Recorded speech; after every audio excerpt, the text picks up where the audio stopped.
Ya pemirsa, Anda kembali menyaksikan Metro Pagi dan kita masih membahas seputar Festival Film Anti Korupsi 2013. Tadi Pak Tino sudah mengatakan ada banyak misi yang terkandung dalam film-film 45 nominator yang kemudian dirangkum dan hari ini akan kita tayangkan bersama. Kami ingin kembali lagi ke Pak Dedi. Sebetulnya apa sih misi utama dari KPK dalam penyelenggaraan festival film ini? Jadi tugas KPK itu kan bukan hanya penindakan ya. KPK itu tugasnya antara lain juga ada pencegahan, koordinasi, supervisi, monitoring, dan penindakan. Jadi 5 tugas pokok dan fungsi KPK. Nah, ini dalam konteks pencegahan kami mencoba juga untuk bagaimana membangun ya pendidikan dan budaya anti korupsi. Jadi menurunkan tingkat korupsi itu tidak cukup hanya dengan cara menindak. Oleh karena itu, kalau yang sudah terjadi tentu ditindak. Kemudian ada yang sudah terjadi tapi secara masif dilakukan, kita lakukan perbaikan sistem. Nah, untuk masalah pencegahan, kami juga masuk di area pendidikan. Nah, pendidikan ini kami lakukan tentu bukan hanya membangun modul pendidikan anti korupsi ya, yang sekarang sudah ada namanya model integrasi pendidikan anti korupsi pada mata pelajaran PKN misalnya.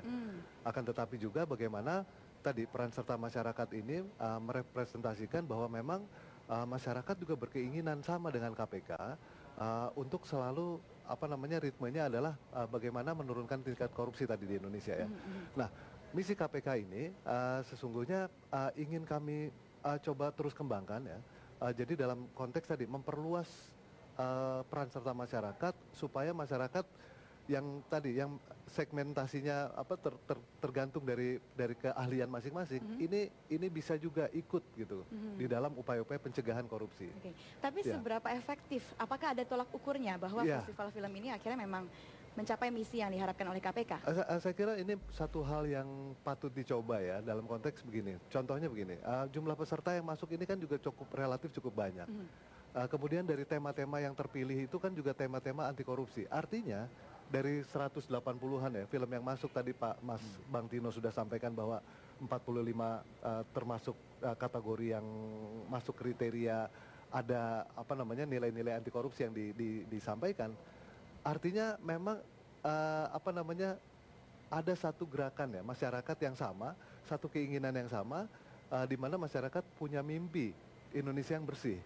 Nah, ini satu tolok ukur saya kira ya. Tadi kalau ditanya indikatornya apa? Indikatornya buktinya banyak sekali. Dan ini film bukan film yang baru dibuat 1-2 tahun ya. Iya, udah lama. Sudah cukup lama.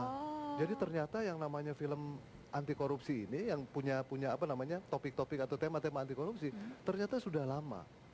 Dan itu ada. Dan artinya itu kan suatu dorongan ya, di mana masyarakat memang punya keinginan yang sama lah paling nggak dengan KPK, dan kita apresiasi hal ini.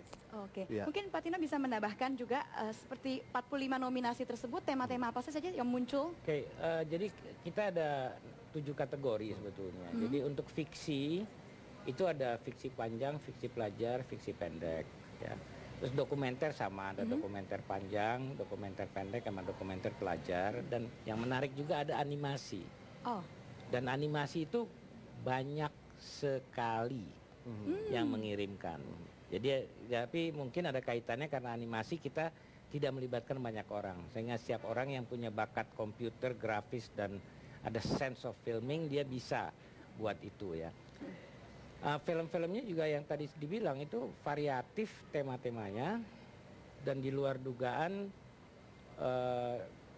nyaris sesudah reformasi itu banyak film-film seperti itu. Mungkin dulu ada kekangan ya sebelum reformasi.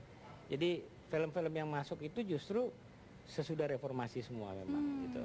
Tapi memang ada yang kemungkinan besar kekangan dulu. Tapi intinya perhatian masyarakat banyak. Dan salah satunya yang buat saya cukup menarik, ada dokumenter itu di salah satu kota ya di Jawa Tengah, di mana masyarakatnya mengawasi pembangunan yang dilakukan oleh aparat desa. Jadi ada apalah pembangunan WC umum atau apa itu sampai ukurannya, mereka menuntut speknya ya. Di situ ada betonnya berapa atau besi bajanya ukuran berapa mili. Itu mereka mengirimkan tim ke lapangan dan itu langsung diukur betul atau tidak, dan ditemukan tidak betul. Misalnya dari 8 mili ternyata 6 mili. Nah, itu kan udah tanda tanya lah kita bilang gitu, ya kan. Jadi bisa bayangin kalau bangunan itu dirancang untuk 5 tahun dengan 8 mm misalnya besinya, ternyata 6 mm mungkin 3 tahun udah jebol kan, Betul. udah hancur. Nah itu bentuk itu bahkan ada sekolahan yang menangkap juga kasarnya pelajar OSIS bentuk tim khusus nyelidikin kelakuan guru-gurunya gitu. Jadi itu menarik sekali saya bilang. Nah, dengan tema-tema yang sudah bervariasi, bagaimana dengan kualitasnya? Di luar dugaan, kualitas filmnya bagus sekali saya bilang. Ya, Bagus karena sekali ya, bahkan ya, Pak. Jadi kalau misalnya dibilang dia anak SMA, dia anak ya memang ada profesional tentunya. Yang profesional memang ya kita nggak usah pertanyakan lagi ya. Tapi justru yang dari pelajar yang banyak sekali kejutan. Hal sama dialamin oleh teman-teman juga yang menilai animasi. Itu jadi intinya nggak asal buat, banyak pertimbangannya gitu loh. Dari persentasenya apakah lebih banyak pelajar, lebih banyak generasi muda atau seperti apa? Pelajar lebih banyak. Pelajar ya? Pelajar lebih banyak. Lebih banyak pelajar justru ya. Aspirasi yang terpendam sekian lama begitu, kemudian ada media Akfest ini kemudian dikeluarkan? Ya bisa buat latihan juga, bisa juga ya. Dorongan. Itu hal yang bagus adalah kalau itu dasarnya kemuakan generasi muda melihat kelakuan generasi tua. Itu mudah-mudahan sih itu gitu loh. Jadi Bapak melihat film-film tersebut bisakah menyimpulkan bahwa tema-tema tersebut tidak dibuat hanya untuk mengikuti sebuah kompetisi, tapi memang secara real sehari-hari mereka merasakan dan mereka ungkapkan dalam film? Ya itu yang bagian penilaian kami di tim juri masalah kejelian pemilihan. Ya, dan itu kelihatan jelas. Justru kekhawatiran tim juri yang sekarang adalah kalau dibilang tahun depan ada Akfest lagi, semua orang berlomba membuat film yang paling tidak menyisipkan 1 atau 2 kata saya tidak suka korupsi atau kamu itu kekhawatiran kita. Jadi kejelian itu yang harus tetap dipelihara oleh semua teman-teman yang ingin ikut dalam festival ini tahun berikutnya. Kembali ke Pak Dedi, untuk film-film yang katakanlah sudah menjadi nominasi dan mungkin nanti terpilih sebagai pemenangnya, akan diapakan film itu kemudian? Ya tentu banyak cara ya. KPK tentu ingin tadi disampaikan Mas Agus ya, kami ingin memanfaatkan film-film ini sebagai sarana sosialisasinya KPK. Itu yang pertama. Kemudian yang kedua tentu ini mencoba untuk men-trigger ya atau memicu yang lain untuk juga jangan segan-segan loh. Bahwa tema-tema anti korupsi ini buat kita menjadi tema yang hangat gitu loh. Bisa juga dijadikan barangkali kalau masuk ke area komersil jangan-jangan nanti laku juga gitu kan. Karena begini, KPK kan punya pengalaman ya. Waktu itu kita dibantu oleh beberapa kawan dari LSM ya, termasuk juga TI dan lain-lain, membuat film Kita Versus Korupsi. Nah, ternyata animo masyarakat sangat tinggi. Dan kalau nggak salah jumlah penontonnya dalam kurun waktu yang nggak terlalu lama itu 80.000 orang. Padahal filmnya nggak masuk bioskop. Jadi kita lakukan melalui prosesnya roadshow. Nah artinya kalau dilihat dari hal semacam ini, tadi ternyata memang menarik gitu loh. Jadi kalau film India kan ada polisi korup gitu ya, ada polisi korup selalu ditampilkan. Jangan-jangan nanti di sinetron yang berikutnya kita menampilkan tema-tema ini sehingga masyarakat paham. Oh ternyata ada masalah besar di Indonesia yang perlu dipecahkan bersama. Dan masalah ini, masalah korupsi ini, kemudian kalau diangkat paling tidak masyarakat akan mengetahui, oh kalau begini korupsi berarti kita tidak jangan seperti itu. Kita cari jalan lain yang lebih berintegritas atau cari jalan lain yang memang sesuai dengan aturan misalnya. Nah ini yang akan kita manfaatkan sebagai sarana-sarana kita ya kepada masyarakat untuk mengajak termasuk untuk kita sosialisasikan juga. Saya kembali ke Pak Agus Ramdan. Ini untuk teknisnya sudah ada 45 nominator, akan diapakan kemudian malam ini seperti apa? Ke-45 film yang lolos ya, menjadi finalis itu sudah kita roadshow kan di beberapa kota, mulai dari Jakarta kemarin tanggal 9 sampai 11, kemudian tanggal 12, 13-nya kita serentak di 4 kota, Malang, Palu, Balikpapan, dan Padang Panjang. Yang di Jakarta sudah tidak bisa menyaksikan lagi roadshow-nya? Sudah selesai. Kemarin malam ya. Kemarin. Jadi nanti malam adalah malam pengumuman siapa film-film terbaiknya, kemudian nanti akan juga diserahkan hadiahnya oleh diumumkan oleh para juri, dewan juri dan pimpinan KPK ya. Dan rencananya juga beberapa duta besar juga hadir. Rencananya memang kita mengapresiasi film-film itu dan pada penasaran nih siapa. Nah ngomong-ngomong soal penasaran, boleh dong kita diberikan sedikit aja gitu contekan mungkin tema-tema besarnya saja, tidak usah judul-judulnya. Apa yang menarik dan kalau dari tema-tema besar udah jelas temanya anti korupsi ya. Betul.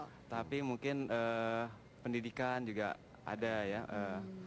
karena sebagian besar memang ternyata menyoroti pendidikan film-film ini yang masuk ke panitia. Kemudian juga politik juga ada ya, bagian dari pendidikan politik.